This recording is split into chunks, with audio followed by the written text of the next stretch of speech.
Just when you thought tonight couldn't get any more dramatic for the Celtic fans, a statement has just dropped from Dermot Desmond, the majority shareholder, as you say, which is significant in itself because we don't hear from him too often. Yes, he's the majority shareholder, but a lot of Celtic fans always point to the fact he's absent and you don't hear from him.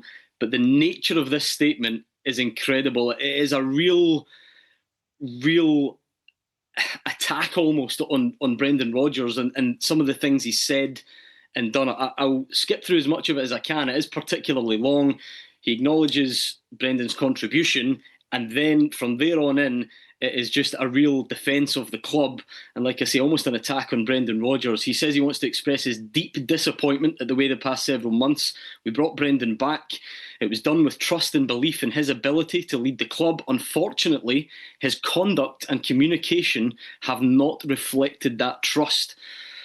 They go on to talk about Brendan Rodgers' contract, which was up at the summer. He says in June, both Michael Nicholson, who's the CEO, and I expressed to Brendan we wanted to offer him an extension, long-term commitment. He said he'd need to think about it. Yet, in subsequent press conferences, Brendan implied the club had made no commitment. That is simply untrue. He then details meetings with Brendan Rodgers about December last year and in the summer with dialogue in between about strategies and approach.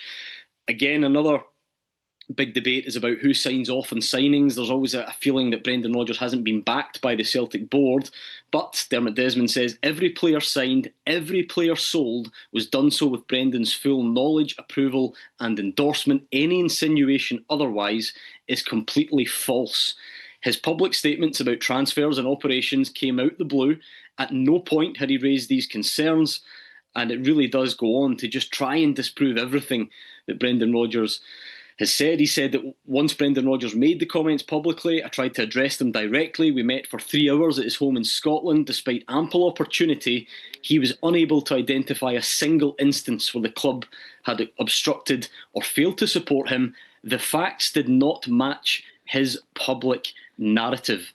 Regrettably, his words and actions have been divisive, misleading and self-serving. They've contributed to a toxic atmosphere around the club and fueled hostility towards members of the executive team and board. Some of the abuse directed at them and their families has been unwarranted. So Dermot Desmond essentially blaming Brendan Rodgers for the toxic atmosphere that the board members have had to be on the receiving end of. It is remarkable. Every word of this is remarkable. And it just goes on and on. It talks about the desire for shared success, but what's failed recently was not, and this could be one of the real key lines, what's failed recently was not due to our structure or model, but to one individual's desire for self-preservation at the expense of others. Scottish football specialises in dramatic statements, but this might be one of the best we've ever seen. Yes. And it just goes on to finish and say, we're greater than any one person, focus on restoring harmony, strengthening the squad, and so on. Absolute blockbuster. It really is, isn't it? I just wonder, how do you think this detail here, because, I mean, maybe you stop short of the phrase character assassination, Gordon, but effectively it's not far off that, is it? I mean, it's so brutal. The words, particularly at the start, deep disappointment, conduct communication not reflecting the trust, but also then towards the end, his words had actually been divisive, misleading, self-serving, and then right at the end, one individual's desire for self-preservation. I mean, is this going to fuel the fire more in terms of this? It's such an uncomfortable and strained relationship right now between board and fan base. I'm assuming this isn't going to improve that, is it? I'll tell you what, I can't wait to hear from Brendan Rodgers whenever he decides to approach a camera or a microphone again, that's for sure. But yeah, I think this is clearly going to rumble on. And for the Celtic fans, in many ways, it will be pick a side. I think that's the way it's been already throughout the last couple of months.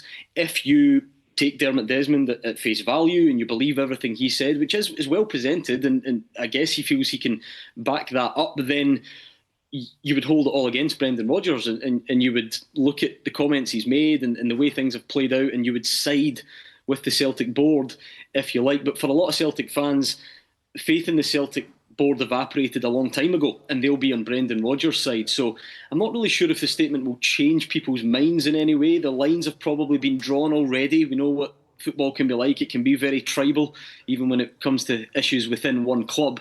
But this is really going to rumble on. The Celtic fans were already protesting. I'm keen to know how they feel after reading that tonight. OK, we're going to leave it there for the moment, Gordon, unless any other statements drop, and you never know. But thank you very much indeed for staying up late for us this evening.